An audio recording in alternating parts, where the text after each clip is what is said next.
My name is Matthew Henman, and I'm the head of the Jane's Terrorism and Insurgency Centre at IHS Markit. I'll begin with a brief overview of key operational trends in the past 12 months, before handing over to my colleague Kemi Barker to discuss the militant Islamist threat in Mozambique.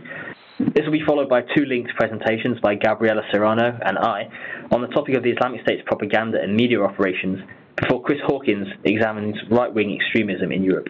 Over the preceding 12 months, a total of 15,831 attacks by non-state armed groups worldwide were recorded from open sources by Jane's Terrorism and Insurgency Centre. These attacks resulted in a total of 13,449 non-militant fatalities.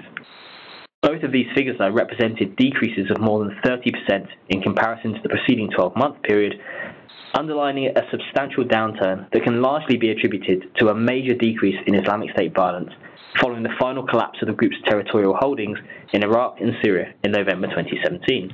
While Iraq and Syria have typically been the most violent countries in terms of both attacks and resultant fatalities in recent years, the decline in attacks in Iraq as a consequence of the Islamic State's territorial losses has resulted in the country dropping to a distant third behind Syria, which itself has been supplanted by Ukraine.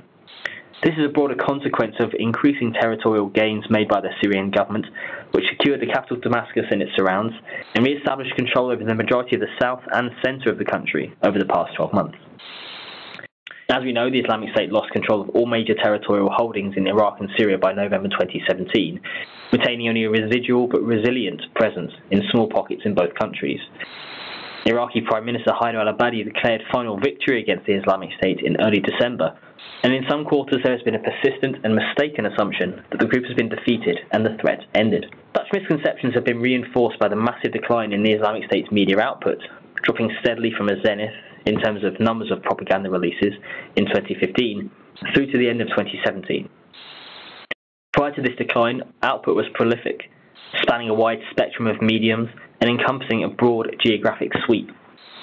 The tone of the output was largely triumphal. Territorial gains were celebrated, as was the implementation of the group's governance structures in its self-declared caliphate, which was portrayed consistently in utopian terms. The idea of the caliphate as expanding and remaining was a central element throughout. As territory was steadily lost in both Iraq and Syria, though, output decreased, partly due to there being less territory to report on, and also reflecting the deaths of key media operatives, and became more heavily focused on military efforts and the defence of territory, although no direct references were ever made to urban centres or territories being lost. The narrative instead was one of steadfastness, defiance and victimhood, decrying the broad array of enemies aligned against the caliphate and the resultant harm inflicted on its citizens. Since November 2017, then, Islamic State propaganda output has remained sporadic, with only the weekly newsletter Al-Naba remaining a constant and scheduled propaganda release. It's arguable, though, that this downturn, at least in some form, represents a conscious shift from quantity to quality, with an ever greater degree of deliberation in the message being conveyed, thereby imparting even greater significance to assessing and properly understanding the narrative shifts being undertaken and the consequences thereof. This qualitative shift was underlined in November 2017 with the release of a critically important video, Flames of War 2 Until the Final Hour. Running to just under an hour in length, the video had extremely high production values and a significant degree of narrative complexity, even by the Islamic State's already high standards, differentiating it from propaganda releases over recent months. The key message of the video was highlighted early on with the caption, "The Jihad enters a new phase, purification for the believers, destruction for the disbelievers." Serving as a strategic declaration of intent, the video details how the Islamic State was no longer waging the same armed campaign as before, transitioning from overt territorial or positional warfare and governance in the group's self-declared caliphate to a return to insurgency inside its borders and retributive terrorism outside its borders. In so doing, the territorial losses suffered by the group were downplayed, the territorial control portrayed as transitory, and as part of a series of alternating victories and defeats that would continue until the millenarian final victory of the caliphate. This message was paired with combat footage of raids conducted by the group in Iraq, Syria and Egypt, which were designed to highlight the ongoing operational potency of the Islamic State in spite of the territorial losses it had suffered. Furthermore, the video sought to underline the heroic sacrifices and resilience that characterized the group's fighters, claiming that they would fight until the final hour. It was no consequence that the video was released shortly after the final losses of territory in Iraq and Syria. It had likely been prepared in advance, in anticipation of these losses, and seeking to immediately seize control of the narrative and spin the situation to the relative advantage of the Islamic State. While the operational transition espoused by the group in the video was not unexpected, the rapid narrative shift underlined the capabilities of the Islamic State's media operations and the capacity of its propagandists to turn significant downturns of fortune to the group's relative advantage.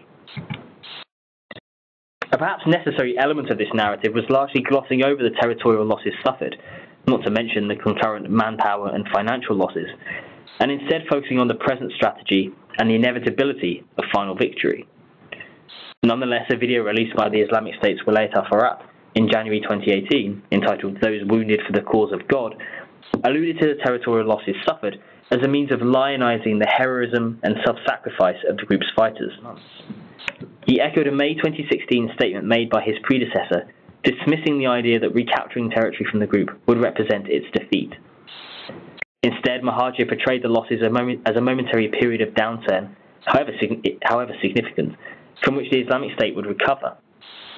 Mahathir also sought to downplay the numerical and technological superiority of the group's multiple adversaries, by claiming that victories or defeats came from God alone. And he situated the Islamic State's losses as tests sent by God to purify the ranks of the group and correct those who had indulged in corrupt practices. This was encompassed by the documenting of the capture of multiple off-duty members of the Iraqi police at fake checkpoints in Kirkuk. A lengthy sequence showcased the interrogation of the detainees and their confession to committing crimes against Sunni civilians during the Battle for Mosul. The footage was interspersed by images taken from the captives' mobile phones, showing them on operations in Mosul, before each of them was then executed. The scene was not only designed to highlight the continuing operational potency of the Islamic State, but also its ongoing commitment to punishing those who had transgressed against the Sunni community that the group purports to protect.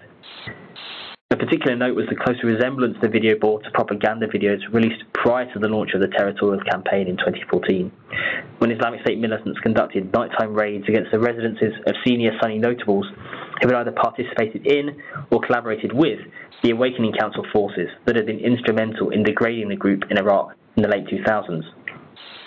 Over the preceding 12 months, the Islamic State has had to adapt to a new operational reality, having been dealt an almost continuous series of positional defeats in Iraq, Syria and Libya since late 2014 that destroyed the territorial foundations of its self-declared caliphate. Such losses could have destroyed the group's credibility and capacity to inspire continued support from its members and supporters, both in theatre and beyond. The group's media operatives, though, have successfully and preemptively seized control of the narrative, reorientating its propaganda output from a narrative of triumph and defiance to one of resilience, sacrifice and victimhood, and then to vengeance, steadfastness and nostalgia. In so doing, the Islamic State has not only been able to navigate a major operational transition in highly adverse circumstances, but has attempted to turn the situation to its advantage by inspiring its members and supporters to remain steadfast and committed to the group and its objective.